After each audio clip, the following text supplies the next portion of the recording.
Welcome to Alpha Marketing, your go-to resource for unlocking the full potential of your small to medium-sized business. Hosted by Aaron Shishilla, CEO of Wolfpack Advising. Now, let's learn how to dominate your market. Hello and welcome back to Marketing Alpha. Today we have an absolute banger of a podcast, and that's because Google AI mode is here. And quite frankly, the SEO world, the advertising world, the digital marketing world is going nuts over it. So let's talk about what it means, what it is, what you need to be doing, and talk about some final key takeaways of what you should do right now. To kind of give you an overview, Google's new AI mode is not just a simple Google update. It's a complete overhaul to how people are searching on Google. It's a limited thing right now. The way that you access it right now is actually through a personal Gmail account. You cannot access it using like a Google Workspace account, so it has to be a personal Gmail. And then you have to actually toggle on AI mode. And right now, as it appears on search, it's almost just like an LLM or a chatbot, like a ChatGPT or a Grok or similar.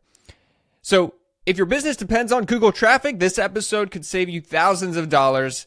I'm diving deep into what AI mode is, how it's changing user behavior, why small business websites are losing clicks despite higher impressions, and how you can adapt before your competition does. So let's listen now to future-proof your marketing strategy. And first off, let's give an outline into how this launched. This launched in May of 2025, and it's now launching to all US users.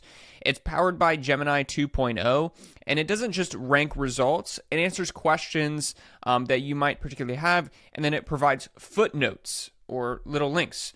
So it'll have little footnotes in the actual paragraph text, like it answers like an AI chatbot. And on the right-hand side, you can actually see all the details on desktop. On mobile, it's a little bit different. So it's a conversational AI layer in Google search. It's not just like the 10 links that appear, and right now there's no advertising that appears within it. It's more of like a conversational answer with a bunch of different links built within that. It replaces traditional SEO services for many search types, so instead we're not worried so much about the ranking. Because previously it was all about the ranking of 1 through 10, and now it's just a conversation with a bunch of footnotes to different links. And with that, you kind of can't rely on ranking too much. Because if you're number 10, like it just means that you're 10 in the conversation, not 10 in the ranking for a particular keyword or search. We'll get into more of that, but we'll talk about how it affects like deep search, complex analysis, some things that are coming later on with this with agentic capabilities, how it knows personal context as well. And I want to go into some key metrics as well. But first, let's talk about some key SEO implications and what's happening right now.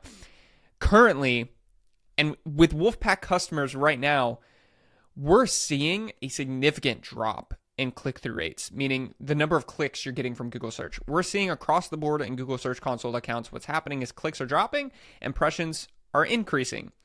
So why is that happening? Well, if people are chatting with AI mode, they have a conversation and they're not clicking on links to go to a particular site. So you are featured in a footnote, hence the impression, but less people are clicking. Now, what Google says about this is they claim that these AI summaries are actually increasing diversity of sources, and they're claiming that it's actually going to drive more clicks to linked pages, which I don't necessarily believe. But what I think it's actually going to apply to specifically is the clicks that you do receive are going to be higher value, because when people are actually clicking on that particular footnote or that particular link, they want to read more about what you have to say, not what Google has to say about a particular topic.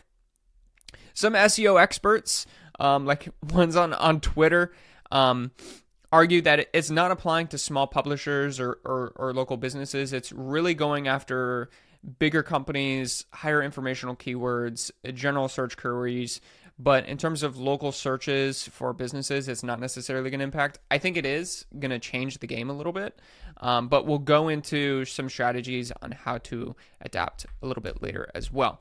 So for small businesses, what does it mean? What does all this entail? How is this impacting anything? Well, first off, you could lose clicks on educational content. So if you're writing any particular content or informational content, such as blog posts, you could lose clicks on those. So if you're writing a blog topic on like pest control stuff, on home inspection stuff, on plumbing stuff, whatever it is, expect to lose the amount of clicks that you're receiving because more people are going to these particular chatbots to get their particular answer. The other thing is like you're going to see more impressions on Google Search Console from those same articles, but less clicks because it's viewed more when it's kind of just presented within the AI overview. Now, some opportunities that this presents is actually when people do click on it, it's much higher intent, and there's some cool features coming out here soon. And the big one is agentic actions. So agentic actions are actions where the AI model does whatever you want it to. So the way that it's rolling out initially is actually in this year of 2025, it's going to be able to book flights and hotels using Google's tools of flights and hotels.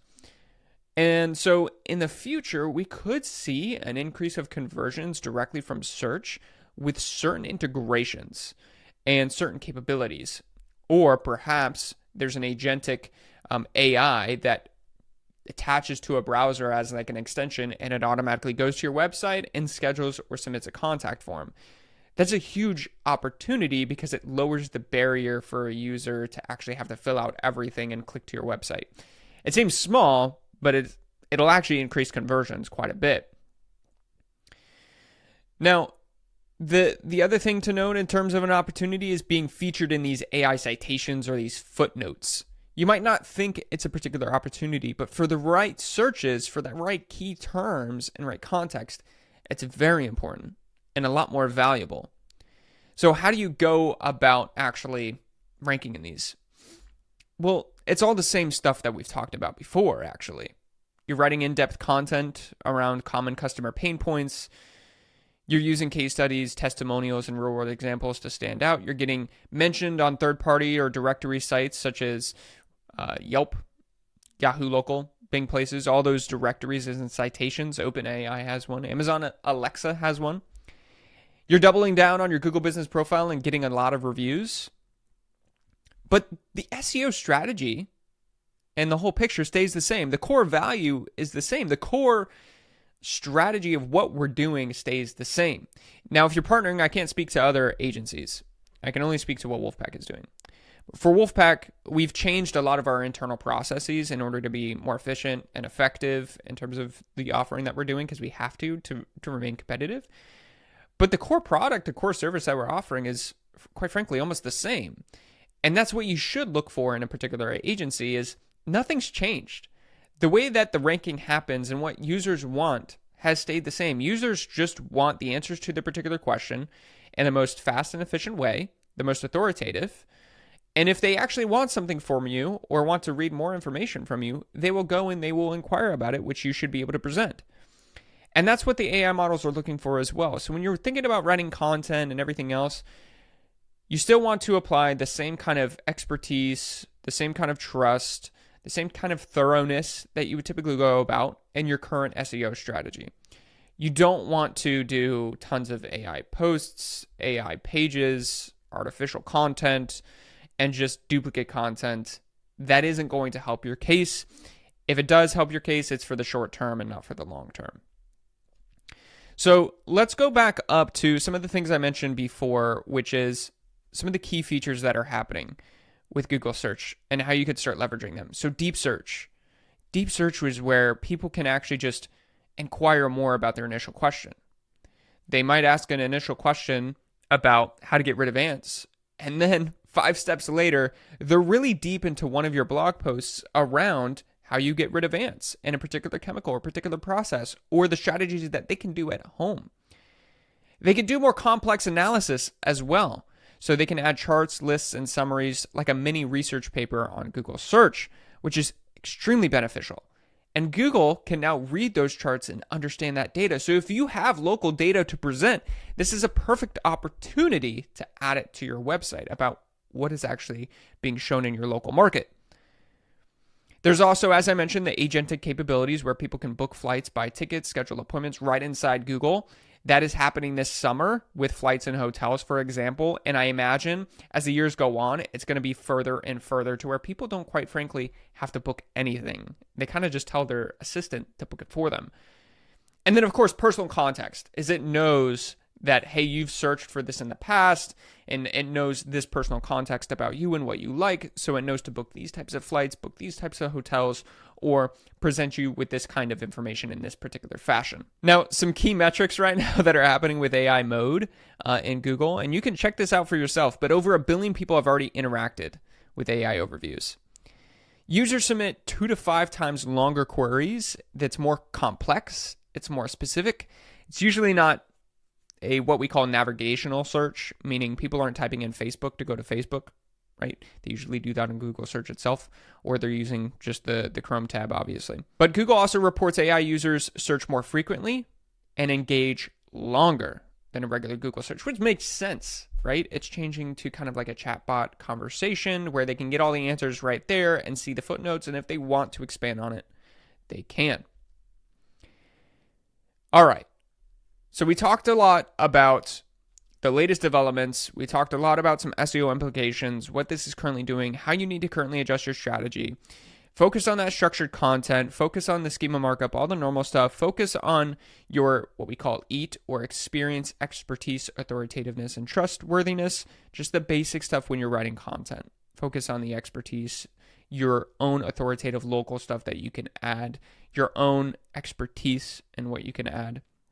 And then track everything like you have been as well. A lot of the SEO tools right now are putting this stuff in beta in terms of tracking your performance on like ChatGPT or on Google's AI mode or Google Gemini. They're starting to implement those things. I wouldn't imagine that a lot of the clear answers are going to happen for another 6 months from now or next year in terms of how people are actually going about tracking stuff. So it's going to take some time.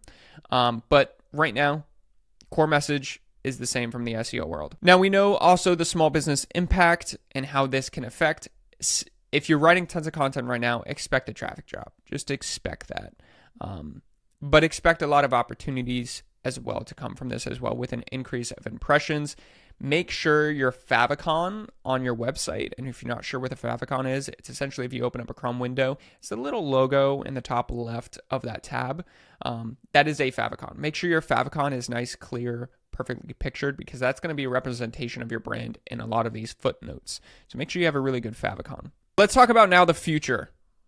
So we're moving from a keyword search driven conversation or like search to this AI assisted decision making, conversational, agentic powered search engine, right? It's not a search engine anymore. It's a conversation. It knows your personal context and can run the actions for you. Google doesn't just help you find an answer and wants to be the answer right now. I think there's a lot of power to that. And obviously we could be hugely concerned about what's going on in the power that Google has over us. I mean, ChatGPT is the same. Grok is the same. All of this technology and the software is the same in terms of the data that they're collecting over us, right? But the amount of help that it's offering for consumers, we can't negate that either. So there are concerns, fewer people getting clicks. AI answers could still be inaccurate. Smaller sites might get squeezed out if they're not cited properly, right? But there is hope. There is hope with this to where you can actually still increase the amount of impressions. You could partake in this model and hopefully get powered by agentic actions, and people can run actions on your website. And ultimately, the businesses that are going to adapt and pay attention to this are going to have a huge advantage in business in the next 3 to 5 years. I think a lot is going to change in the next 6 to 12 months in terms of AI search and how it's going to happen. I think more and more searches are going to happen in this AI mode than what's currently happening. So you need to be on top of it right now and kind of see what's actually changing. Your strategy, do the same thing that you have been doing if you're working with a reputable marketing agency, right? Do the same thing you have been doing. Make sure you're paying attention to all of those Google reviews, the directories, the citations. You're updating everything across the web and doing all those things. But some clear actionable takeaways you can start doing right now is build content with questions, answers, and clear structure, like a frequently asked questions thing. Really document everything about that's going on in your local market. Use your blog to be the expert in your local area about every particular topic. So you can get cited as many times in these AI overviews when people are looking for, let's say, Orlando specific stuff, San Diego related stuff, Nashville related stuff, because what's going to happen is people are going to look for specific things in their local market, and you want to be that authority in your local market. If you're not familiar with schema markup, implement schema markup and test with Google's rich results tool, which you can search as well. If you're not familiar with that, I definitely recommend going to your marketing agency about that. Refresh your website and your content because we've learned in previous podcasts that I've talked about that these AI models are actually scraping your website more and more than actually what Google search engine was doing in the past. Make sure you're setting up Google Search Console and then tracking your impressions and your clicks. You should see that trend happening with getting more impressions and less clicks over time. And then you really need to look into alternative channels. So you need to look into channels like YouTube, TikTok, email marketing, advertising. We need to diversify what you're doing. If you're solely relying right now and you're like, hey, my entire strategy is built around my SEO, now's the time to diversify. I'm not saying you need to throw out everything that you're doing, but you need to spread your basket a little bit, or your eggs in your baskets a little bit, to make sure that you're not solely relying on something too much that is having a lot of volatility right now. Because it could highly pay off, like the stock market, right? It could highly pay off, but it's risky. And in a business, if you're running a business, I don't want you to be too risky. So quick recap, AI mode is here. It's already changing the way that people are searching with Google. We don't have 10 ranking factors anymore, and it's going to continue down this path. The way that you need to execute or change is do the same things you have been doing, the right things, being an expert in your local market and writing tons of content, refreshing your website with tons of content, getting those Google reviews, doing all those citations and those directories on Yahoo, Local, Bing Places, Yelp, all those things. Adapting your marketing strategy as a whole to different channels, right? And just keeping an eye on it. There's going to be a lot of change happening in the next 6 to 12 months. I would imagine within that time, we're going to see more of a clear direction into what's happening. But right now, everything is still status quo. It's affecting how we're executing, but the end result and what we're producing is the same. Anyway, this is the Marketing Alpha podcast. If you like this one, leave a comment. Let me know. See you next time. Thank you for listening to Alpha Marketing. If you enjoyed today's episode, be sure to subscribe, leave a review, and share it with other business owners and marketers. Your support enables us to continue bringing you actionable advice and the tools you need to thrive.